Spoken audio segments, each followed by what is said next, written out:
We're going to talk about the parts of a micrometer that's used and the different pieces. When we measure, we need to reference certain things as we measure. So this little piece right here at the very tip of this is the anvil. This great big black piece right here that moves around is the frame. We have a spindle. This spindle moves back and forth to give us the measurement. We have a sleeve with graduations. These are numbers. That is, this sleeve is exposed. They go from 0 to 9. We have a thimble right here that has more numbers on it, and these numbers right here on this thimble will go from 0 to 24. You can see this is here for us to grip, to get a grip. It's kind of rough here. And this very top piece is a ratchet. So if we're measuring something, we can use this piece here to twist. You can see the numbers kind of decrease as I turn it one way, and they increase, the numbers increase as I twist it out. And you can see that this spindle right here is moving away from the anvil or coming close together, depending upon what measurement you are measuring. So today we're going to introduce how to use the micrometer. So I'm going to twist this all the way down, and we're going to kind of zoom in and see how to read these numbers.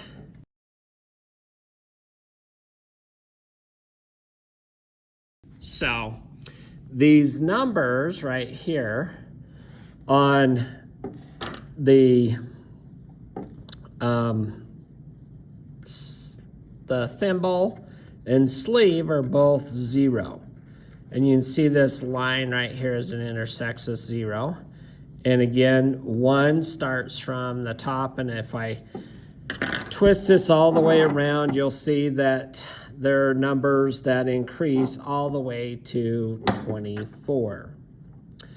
Right here, the spindle is up against the anvil, so this spindle is directly up against this anvil here, and it's a gap and it's closed, and this we can't twist anymore. So this is an accurate micrometer, and these measure down to 1/1000th of an inch. So if I twist this just barely, you can see where that 1 is lined up with this piece right here, and that's 1/1000th of an inch. And as I twist this, you can see 2, 3, 4. I just line it up with that sleeve line. And as I'm twisting this sleeve line, you can see there's 20/1000ths of an inch, for example. And right here, when it comes in contact with 0, you'll see that right after 0, there's a line. So that line that's exposed right here represents 25/1000ths of an inch. And as we continually spin this around, you'll see if I go a complete revolution a second time, that's 50/1000ths of an inch. So the gap is getting wider for every time I spin this, and as I get to my next 0 rotation here, there's 75, and then eventually, if I go one more, 100/1000ths of an inch. So you'll see as I start spinning here, that 1 appears on that sleeve, and they eventually grow in number. So if I'm measuring a particular piece, for example, and maybe I'll just use this pocket screwdriver, what I'm going to do is I'm going to get it close with the anvil and sleeve to that size. And you can kind of see how we've positioned it in there. And I'm just going to go until it goes up against there. And I'm going to ratchet this. So I'm twisting this ratchet as I get it up against this sleeve along here. And I don't want it so tight I can't get it off, but I want it tight enough where, you know, it creates a drag across this particular piece I'm measuring. So this particular piece right here, with that measurement that I'm measuring across there from the spindle to the anvil, I'm now looking at the numbers. What are the numbers representing in size?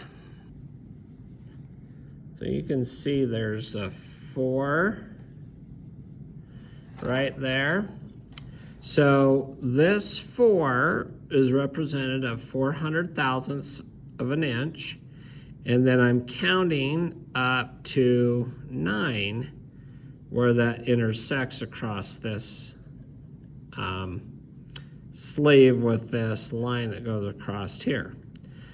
So that's 409 thousandths of an inch. So this particular screwdriver size, measuring across this, is 409 thousandths.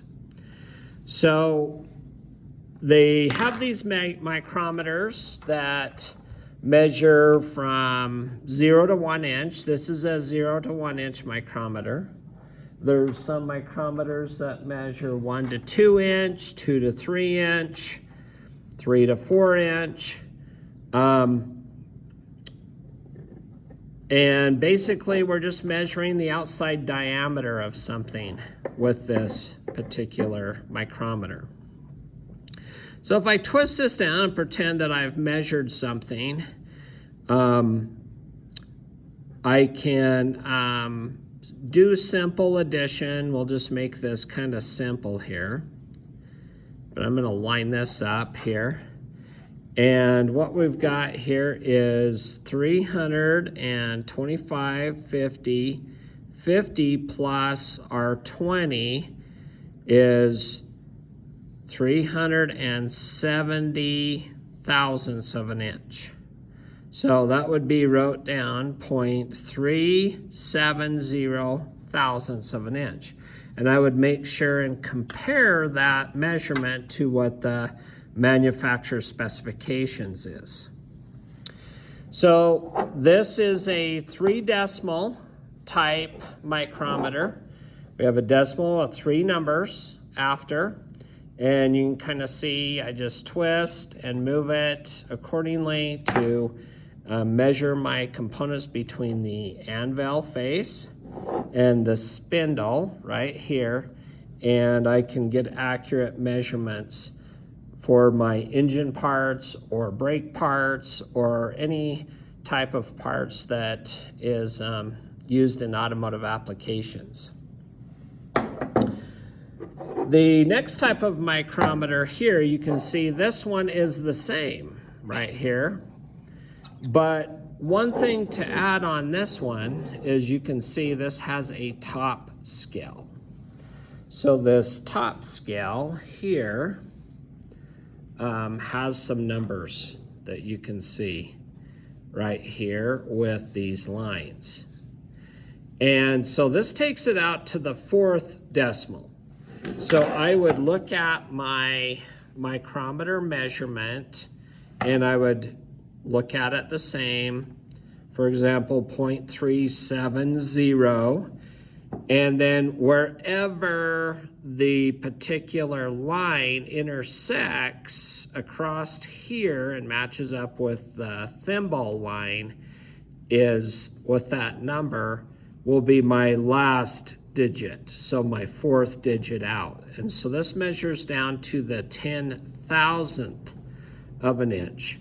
So it'd be, for example, 0.3702, because that 2 intersects with this line on the sleeve.